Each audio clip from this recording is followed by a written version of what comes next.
Welcome to Bose आप sniffed में फिर से आपका स्वागत है। आज हम इंग्लिश सब्जेक्ट रिवीजन चल रहा है। क्वेश्चन सीरीज 2025 ए सेट को आज कंप्लीट करते हैं। हम लोग ने 7 क्वेश्चन कंप्लीट कर चुके थे। आइए देखते हैं आज 8 क्वेश्चन नंबर ये क्या कह रहा है, इसको समझते हैं। 8 question number, you are a student of class X. आप जो है क्लास 10वीं के हैं in government higher secondary school sector 11 Bhilai के रहने वाले हैं। सेक्टर भिलाई के रहने वाले हैं। Write an application to your principal को आप जो है एप्लीकेशन लिखें। Request him her to grant you full fee cancellation. आप जो है अपना फुल फीस कैंसिलेशन करवा सकते हैं, उसके लिए उधर लिखना है। यहाँ पर है higher secondary school sector 11 Bhilai, ये आपका है। यहाँ पर डेट है 5 नवंबर, आप ऐसा मेंशन कर सकते हैं। आगे लिखते हैं to the principal government higher secondary school sector 11 Bhilai, ये भिलाई के हैं, ऐसा आप लिख सकते हैं। आगे एप्लीकेशन लिख रहे हैं तो यहाँ पर सब्जेक्ट लिखना है application for the grant of full fee cancellation. आप पूरे फीस को माफ़ करवाने के लिए यहाँ पर आवेदन लिख रहे हैं। आगे है sir I beg to say that I am a student of class X, मैंने क्लास 10वीं का हूँ मैं और ए सेक्शन का हूँ, ये कह रहा है। आगे इन योर स्कूल, मैं आपके स्कूल का हूँ। I belong to a poor family, मैं जो है बहुत ही गरीब परिवार से रहने वाला हूँ। My father's income is ₹12,000 per year, मैंने 12,000 मेरे सालाना पिताजी का इनकम है। आई अनेबल टू पे माई फीस, इस कारण से मैं फ़ीस पेमेंट नहीं कर पा रहा हूँ, ये कह रहा है।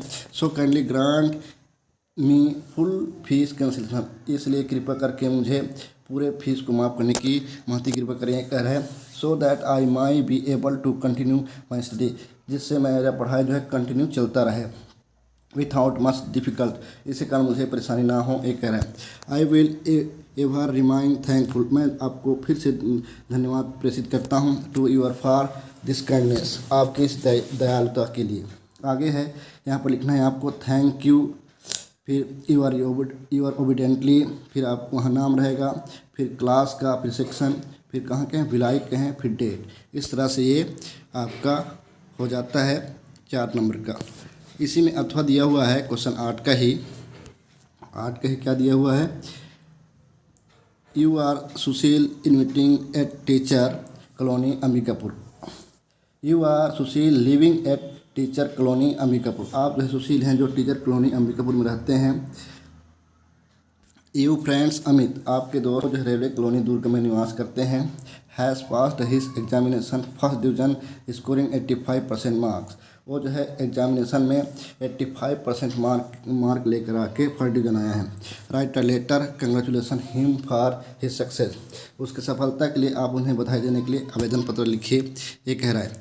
तो ये भी बहुत ही आसान है, आप इसे कर सकते हैं।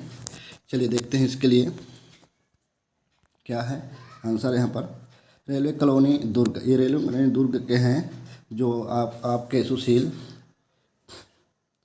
बोलता हूँ, अमित जो है रेलवे कॉलोनी के निवास करने वाले हैं दुर्ग के। यहाँ पर उनके लिए एक कंग्रेचुलेसन लेटर लिखना है। ए वेरी हार्टनेस, मैं आपको हृदय से, congratulation I was very glad, मैं आपको हृदय से धन्यवाद देता हूँ। आई वॉज वेरी ग्लैड, मैं जो बहुत ही खुश हुआ।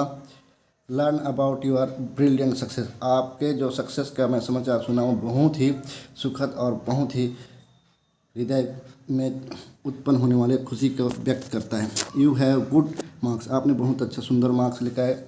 एग्जामिनेशन फर्स्ट डिवीज़न स्कोरिंग 85%, आपने एग्जामिनेशन में 85% मार्क लेकर फर्स्ट डिवीज़न हासिल किया। यू रियली डिजर्व, इसके लिए आप पूरी तरह से हकदार हैं। It is the result of your hard work, आपके अनुसार ही, हार्ड वर्क के अनुसार ही आपको ये सक्सेस प्राप्त हुआ है।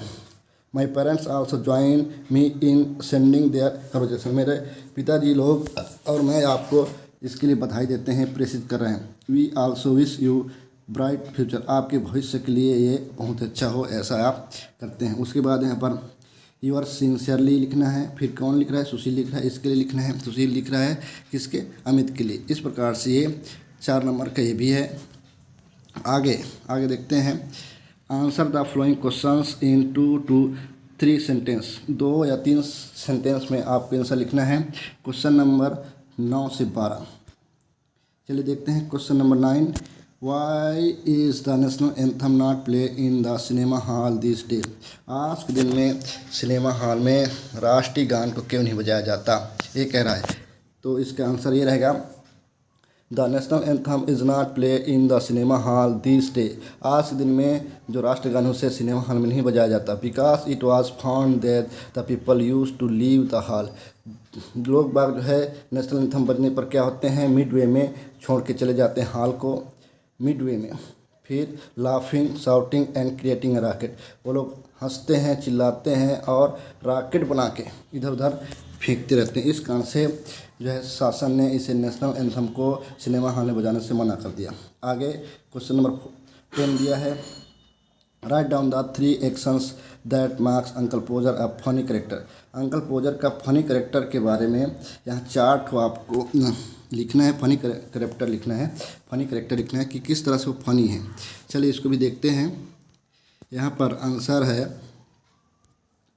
Answer we now that uncle Podger is a funny character through his following action. इस प्रकार से उनके फनी करेक्टर हैं, आज हम उसको देखते हैं। चलो ये है पहला, he was send the mat out for 6 penny worth of nail and then one of the boys after her to tell what size to get। वो जो आते हैं और पिक्चर को लगाने के लिए वहाँ के नौकराली को बुलाते हैं और उनको 6 penny worth नेल लेने के लिए वहाँ भेज देते हैं, परंतु उसको साइज़ नहीं बताते। उसके लिए एक अलग से लड़के को साइज़ बता के अंकल पोजर जो है वहाँ पर भेजता है। उसके बाद इसका सेकंड दिया है, and when the mat comes back she must go out again for the bit of picture code.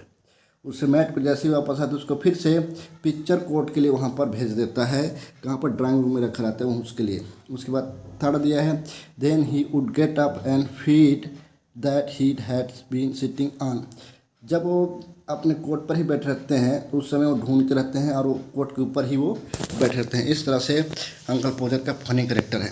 आगे question number 11, what was the mood off the head master when the entered the class. ये महत्वपूर्ण question है, ये इस साल भी repeat हो सकता है। जब हेड मास्टर जो है क्लासरूम में पहुंचा तो उनका चेहरा क्या था, उनका मूड क्या था। तो इसका आंसर रहेगा, when the head master entered the class he was slightly flushed face and a hard ominous look in his eyes. जैसे ही उन्होंने क्लासरूम में पहुंचा, इंटर हुआ, उनका चेहरा जो है बहुत ही अमंगलकारी और उसकी आंख जो है देखने लायक था। मतलब ऐसा महसूस हो रहा था कि आज कुछ न कुछ अनहोनी होने वाला है, ऐसा उनके चेहरे को देखकर लग रहा था। अब आगे है क्वेश्चन नंबर 12। यहाँ पर दिया है, what does one learn by travelling around the world according to Ibn Battuta. Ibn Battuta के अनुसार वर्ल्ड पूरे विश्व को यात्रा करने में क्या कठिनाई आता है और क्या क्या होता है, ये यहाँ पर पूछ रहे हैं। इसका आंसर है, according to Ibn Battuta one can see wonderful towns and cities. आप जो इब्न बतूता के अनुसार अगर विश्व के चक्कर लगाते हो, घूमते हो, तो आपको महत्वपूर्ण शहर देखने को मिलते हैं, सुंदर सुंदर बिल्डिंग देखने को मिलेंगे, ये कह रहे हैं। Meet interesting people and do exciting things. आप जो है अलग अलग तरीके से बहुत ही महत्वपूर्ण व्यक्ति से मिल सकते हैं। बट इट, परंतु आप ऐसा करोगे तो क्या क्या हो सकता है, आगे बोल रहे हैं। हिज हर बैड टाइम, आपके लिए बुरा समय भी आता है। कैन गेट इल, आप बीमार हो सकते हैं। मीट बिग हैंग्री एनिमल्स, आपको भूखे जानवरों का सामना हो सकता है। आपके हर मनी, पैसे जो है आपके लूज हो सकते हैं, छीन सकते हैं, ये कह रहा है। आगे है, answer the following questions in 1 or 2 sentence each question number 13 to 17। आप क्वेश्चन नंबर 13 से 17 तक 2 या 3 सेंटेंस में ही जवाब देना है, ये कह रहा है। चलिए इसको भी देखते हैं। क्वेश्चन नंबर 13 क्या बोल रहा है, how did the little kite feel when it silent up in the sky. मैंने इसे नेक्स्ट वीडियो में ये सवाल पूछा था, तो यहाँ पर इसका आंसर रहेगा, when the little kite silent up in the sky. जैसे ही आकाश में छोटे पतंगे उड़ने लगा, इट्स कॉन्फिडेंस राइज, उसके जो विश्वास है बढ़ने लगा। एंड थ्रिलिंग विथ प्राइड, अपने आप को थ्रिलिंग माने बहुत ही प्राइड महसूस करने लगा छोटे पतंग ने। आगे question number 14 people call the speaker by two name. ये भी बहुत ही मोस्ट इम्पोर्टेंट क्वेश्चन है। In the poem about me what are they, वे कौन कौन से, ये आपको बताना है। ये भी बहुत ही महत्वपूर्ण क्वेश्चन है, रिपीट होंगे ये। तो इसके लिए आंसर है people call the speaker by two name. लोग जो है कवि को दो नाम से पुकारते थे। द टू नेम्स आर, वो दो नाम क्या क्या चीज़ हैं? Hey you and what your names. Hey you और व्हाट योर नेम, ये दो उसके नाम थे कवि के, इस तरह से उसको बुलाते थे। आगे क्वेश्चन नंबर 15 में क्या बोल रहे हैं? Write any two excuse giving by Beacon साहब टू एस्केप वर्क। बीकन साहब के दो एक्सक्यूज़ बताना है, दो ऐसे बताना है, कारण बताना है जो क्लास आने के लिए वो जो है बहाने बनाता है। तो यहाँ पर है आंसर है the two excuses giving by Beacons of are they. दो जो है यहाँ पर एक्सक्यूज इस प्रकार से हैं। पहला है he did not have kit for PE का उसके पास किट नहीं था, फिजिकल एजुकेशन का उसके पास किट नहीं था। दूसरा बोल रहा है हिज ग्रैंड मदर डाइड, उसके जो है दादी माँ ख़त्म हो गई है, ये झूठ बोल रहा था। आगे है क्वेश्चन नंबर 16, यहाँ पर दिया हुआ है what place the Shumbha imagine in the poem. कौन सी जगह को शुंभा जो है पोएम में इमेजिन कर रहा था?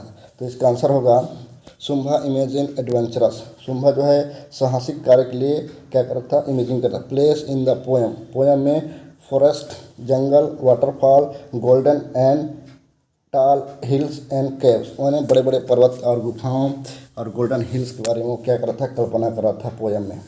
आगे 70 नंबर का क्वेश्चन है what do the bad guys. Bad guys जो है क्या करते हैं? Tell the children in the poem में बैड गाइज जो है उन बच्चों को क्या करते हैं? इंक्लूडिंग ऑल माई फ्रेंड, इसमें से है ये बता रहा है। तो चलिए इसका आंसर देखते हैं। The bad guys tell bad words about their skin and hair. Bad guys जो है उनके त्वचा और बालों को देखकर समथिंग द ऑब्जेक्ट, उसको ऑब्जेक्शन करते हैं। The about they are talking playing, उनके साथ खेलते हैं, उसको लिए वो भी क्या करते हैं? बात अनेक प्रकार की बातें करते रहते हैं। इस प्रकार से ये है। आगे ये जो है हम लोग जो है कल पूछे थे सवाल, उसका है पहला है पेट्रोटिज्म क्या है। यहाँ पर मैं पूछा था पेट्रोटिज्म क्या है। यहाँ पर इसका आंसर है patriotism means not only sacrifice. ये बहुत ही महत्वपूर्ण सवाल हैं आपके, ये जो है अभी नेक्स्ट में आपको देखने को मिल जाएंगे। But also to show the love for the country in small way. आप छोटे छोटे कदमों से भी या छोटे छोटे कार्यों से भी जो भारत देश है उसके लिए देशभक्ति का काम कर सकते हैं, उसके लिए बलिदान होना ही जरूरी नहीं है, ये कह रहा है। आगे क्वेश्चन नंबर 2 में पूछा था how did the little kite feel when it silent up in the sky. इसमें पूछा था, ये भी बहुत महत्वपूर्ण है, बार बार रिपीट होने वाले क्वेश्चन है ये। When the little kite silent, वो जो है ऊपर उड़ने लगा आकाश में। इट्स कॉन्फिडेंस राइज, उसके जो है कॉन्फिडेंस जो है ऊपर बढ़ने लगा। एंड थ्रिलिंग विथ प्राइड, और अपने आप को गर्वान्वित महसूस करने लगा। आज के लिए आपका क्वेश्चन है what is the end of child slavery week. क्या है बच्चों का दास्ता उन्मूलन वाला सप्ताह। सेकंड है why was Ann Jane worrying about her gift cheque. क्यों चिंतित हो गया आन जैन अपने चेक को देखकर, विजन प्रेजेंट चेक को देखकर क्यों जो है चिंता हो गया। ये है आपके क्वेश्चन। इसको आप अपने हमारे कमेंट बॉक्स में इसको टाइप करके बताइए, कमेंट करिए, और आपके जो मन में सवाल हैं वो भी हमें पूछिए, हम उसका जवाब देने की कोशिश करेंगे। और अगर ये वीडियो आपको पसंद आता है तो लाइक करिए, शेयर करिए और सब्सक्राइब करिए, लाइक करना मत भूलिए। Thank you for watching.